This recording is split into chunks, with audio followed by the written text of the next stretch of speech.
जय हिंद दोस्तों, कैसे हो आप सब। आशा करता हूं कि आप सब भी अच्छे होंगे। चलिए आइए, इस समय जो हम लोग क्लास करने वाले हैं ना, ये सोशल साइंस के क्लास होने वाले हैं।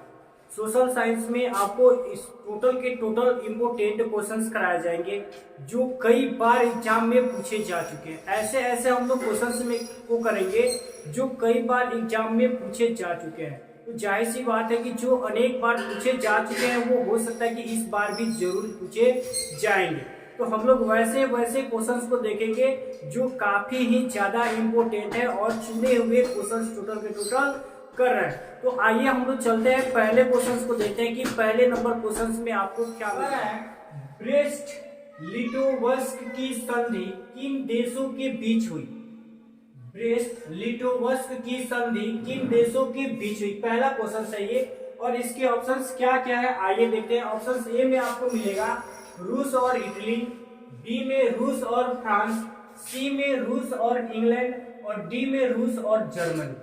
क्या कह रहा है कि ब्रेस्ट लिटोवस्क की संधि किन देशों के बीच हुई थी।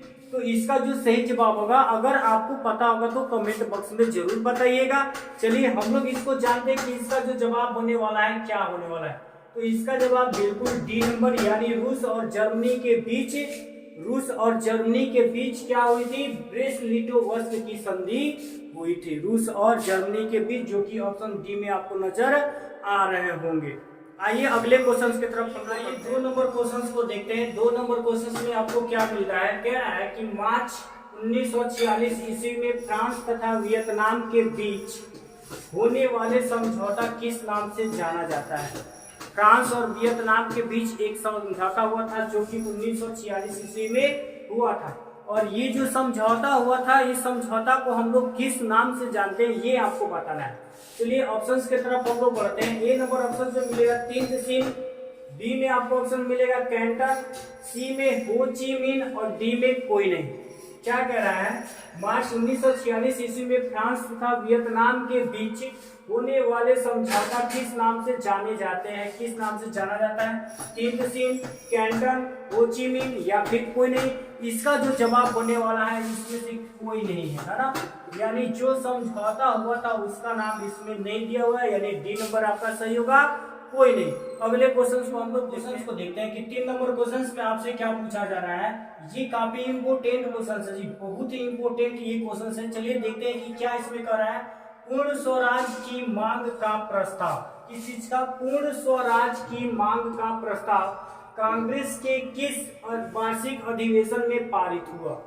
पूर्ण स्वराज की मांग का प्रस्ताव कांग्रेस के किस वार्षिक अधिवेशन में पारित हुआ। ऑप्शन आपको मिलेगा 1929 लाहौर में, बी में आपको मिलेगा 1933 कलकत्ता, सी नंबर में 1931 कराची और डी नंबर में 1924 बेलगांव। क्या कह रहा है, पूर्ण स्वराज की मांग का प्रस्ताव कांग्रेस के किस वार्षिक अधिवेशन में पारित हुआ। ए नंबर में 1929 Lahore, B number 1933 Calcutta, C number 1931 Karachi और डी नंबर 1924 बेलगांव। तो इसका जो सही जवाब होगा आपका ए नंबर सही जवाब होगा, 1929 लाहौर। 1929 लाहौर में पूर्ण स्वराज की मांग का प्रस्ताव कांग्रेस के वार्षिक अधिवेशन में पारित हुआ था। तो सही जवाब आपका ए नंबर यानी 1929 लाहौर।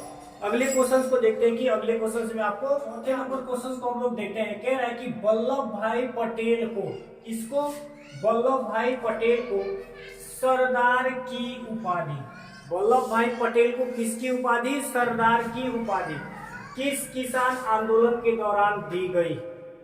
वल्लभ भाई पटेल को किसकी उपाधि, सरदार की उपाधि किस किसान आंदोलन के दौरान दी गई। ए नंबर में आपको मिलेगा बारदोली, बी नंबर में अहमदाबाद, सी नंबर में खेड़ा और डी नंबर में चंपारण। कौन सा ऐसा इसमें आंदोलन था जिस आंदोलन के दौरान वल्लभ भाई पटेल को सरदार की उपाधि दी गई थी। आपको इसका जवाब पता होगा तो आप कमेंट बॉक्स में जरूर बताइएगा।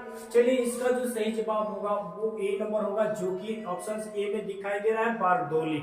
बारदोली किसान आंदोलन में वल्लभ भाई पटेल को सरदार की उपाधि दी गई थी। अगले क्वेश्चन को देखते हैं। कह रहा है कि भारत के लिए पहला फैक्ट्री एक्ट कब पारित हुआ, किसके लिए, भारत के लिए। भारत के लिए पहला फैक्ट्री एक्ट कब पारित हुआ? ऑप्शंस आपको मिलेंगे ए नंबर में 1838, बी नंबर में 1858, सी नंबर में 1881 और डी नंबर में 1911। भारत के लिए पहला फैक्ट्री एक्ट कब पारित हुआ था? ए नंबर में 1838, बी नंबर में 1858, सी नंबर में 1881 और डी नंबर में 1911। तो चलिए इसको हम लोग चलते हैं सी पर, है ना। यानी 1881 में भारत के लिए पहला फैक्ट्री पारित हुआ था जी। 1881 में भारत के लिए पहला फैक्ट्री एक्ट पारित हुआ था, जो कि ऑप्शन आपको सी नंबर में नजर आ रहे होंगे, यानी सी आपका करेक्ट आंसर है। ठीक, अगले क्वेश्चन को हम लोग देखते हैं कि अगले क्वेश्चन में आपको क्या क्वेश्चन में आपसे पूछा जा रहा है कि पूंजीपति वर्ग के द्वारा, किसके द्वारा? पूंजीपति वर्ग के द्वारा किस वर्ग का शोषण हुआ? यानी पूंजीपति वर्ग वाले जो लोग थे उनके द्वारा किस वर्ग के लोगों का शोषण किया गया था, ये आपसे क्वेश्चन से पूछा गया है।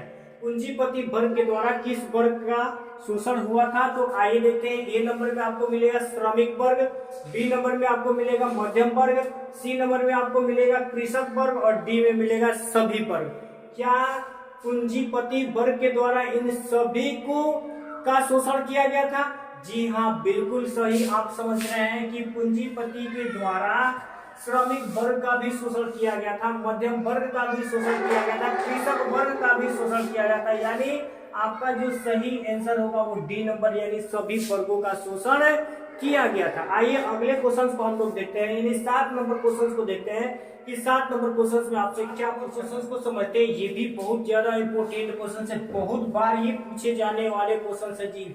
यानी हमें लग रहा है कि बाई चांस ही कोई ऐसा सन होगा, यानी वर्ष होगा जिस वर्ष में ये न पूछा जाता होगा। यानी इस क्वेश्चन को आप लोग थोड़ा ध्यान से देखिएगा, समझिएगा। कह रहे कि आधुनिक युग में अर्थव्यवस्था के क्षेत्रों में, आधुनिक युग जो आया हुआ है इस आधुनिक युग में अर्थव्यवस्था क्षेत्र में, किसमें? अर्थव्यवस्था क्षेत्र में होने वाले सबसे बड़ी क्रांति कौन सी थी? आधुनिक युग में अर्थव्यवस्था के क्षेत्र में होने वाली सबसे बड़ी क्रांति कौन सी थी? ए नंबर में आपको वाणिज्यिक क्रांति, बी नंबर में औद्योगिक क्रांति, सी नंबर में साम्यवादी क्रांति और डी नंबर में भौगोलिक क्रांति। कौन सा क्रांति इसमें था? ए नंबर में आपको दिए गए वाणिज्यिक क्रांति, बी नंबर में औद्योगिक क्रांति, सी नंबर में साम्यवादी क्रांति और डी में भौगोलिक क्रांति। तो चलिए इसका जो सही जवाब होगा वो बी नंबर होगा, यानी औद्योगिक क्रांति होगा। यानी आधुनिक युग में अर्थव्यवस्था के क्षेत्र में होने वाली सबसे बड़ी जो क्रांति थी वो कौन सी थी? औद्योगिक क्रांति की, जो कि ऑप्शंस आपको बी में नजर आ रहे हैं, यानी बी नंबर आपका करेक्ट आंसर होगा, है ना। अगले क्वेश्चन को देखते हैं, यानी 7 क्वेश्चन हम लोग कंप्लीट कर चुके हैं। 8वें क्वेश्चन को देखते हैं कि 8वें नंबर में आपसे क्या क्वेश्चन में आपसे पूछा गया है कि भूमंडलीकरण की शुरुआत किस दशक में हुई? भूमंडलीकरण का शुरुआत किस दशक में हुई थी, ये आपको बताना है। ऑप्शन ए नंबर में आपको दिया है 1990 के दशक में, बी नंबर में दिया है 1960 के दशक में, सी नंबर आपको दिया गया 1970 के दशक में और डी नंबर में आपको दिया गया 1980 के दशक में। यानी भूमंडलीकरण की शुरुआत आपसे पूछा गया है, भूमंडलीकरण की शुरुआत किस दशक में हुई थी? 1990 के दशक में, बी नंबर में 1960 के दशक में, सी नंबर में 1970 के दशक और डी नंबर 1980। तो भूमंडली की शुरुआत आपकी जो बात है जी आपको 1980 के दशक में हुई थी जी, जो कि आपको ऑप्शन डी में नजर आ रहे होंगे, है ना। यानी भूमंडलीकरण की शुरुआत की बात हम लोग करते हैं तो ये किस दशक की बात आती है? 1980 के दशक की बात आती है। अगले क्वेश्चन को हम लोग, ये भी क्वेश्चन काफी लाजवाब क्वेश्चन है। 9 नंबर जो क्वेश्चन है ये भी काफी लाजवाब क्वेश्चन है, बहुत ही इंपोर्टेंट क्वेश्चन है, बहुत बार पूछी जाने वाली क्वेश्चन है। ये कह रहा है कि गुटेनबर्ग ने सर्वप्रथम किस पुस्तक की छपाई की? गुटेनबर्ग ने सर्वप्रथम किस पुस्तक की छपाई की? ऑप्शन ए में दिया गया है कुरान, ऑप्शन बी में दिया गया है गीता, ऑप्शन सी में दिया गया है हदीस, ऑप्शन डी में दिया गया है बाइबिल। यानी गुटेनबर्ग ने सर्वप्रथम किस पुस्तक की छपाई की? ए नंबर में कुरान, बी नंबर में गीता, सी नंबर में हदीस और डी नंबर में बाइबिल। तो सबको पता होना चाहिए इसका जो जवाब होगा आपका डी नंबर, यानी बाइबिल। बाइबिल की छपाई सबसे पहले गुटेनबर्ग ने की थी। गुटेनबर्ग ने सबसे पहले कौन सी पुस्तक की छपाई की? तो बाइबिल, याद रखना है, बाइबिल बाइबिल बाइबिल। चलिए आइए हम लोग 10वें क्वेश्चन की तरफ बढ़ते हैं। 10वें नंबर क्वेश्चन में आपसे क्या, 10वें क्वेश्चन को देखते हैं। 10 नंबर क्वेश्चन में आपसे क्या पूछ रहा है, कह रहा है कि विश्व में सर्वप्रथम मुद्रण की शुरुआत कहाँ हुई। मुद्रण की शुरुआत यानी पैसे, हम लोग यहाँ पे मुद्रा भी कहते हैं, पैसे भी कहते हैं। विश्व में सर्वप्रथम मुद्रण की शुरुआत कहाँ हुई, ये आपको बताना है। वो कौन सा देश है, वो कौन सा जगह है जहाँ पे मुद्रण की शुरुआत सबसे पहले हुई थी। तो आइए ऑप्शंस की तरफ बढ़ते हैं। ए नंबर में आपको मिलेगा भारत, बी नंबर में आपको मिलेगा जापान, सी नंबर में चीन और डी नंबर में अमेरिका। क्या भारत ने किया था, या जापान ने किया था, या फिर चीन ने, या फिर अमेरिका ने? तो इसका जो सही जवाब होगा आपका सी फॉर चाइना, है ना। विश्व में सर्वप्रथम मुद्रण की शुरुआत किसने की थी, तो सी फॉर चाइना यानी चीन ने मुद्रण की शुरुआत की थी। ये थे आपको 10 क्वेश्चंस, बहुत ही इंपोर्टेंट क्वेश्चंस। कैसे लगे कमेंट बॉक्स में जरूर बताइएगा। और भी बहुत सारे क्वेश्चंस बाकी जो आपको बहुत ही जल्द देखने के लिए मिलेंगे। आज के लिए इतना ही। जय हिंद।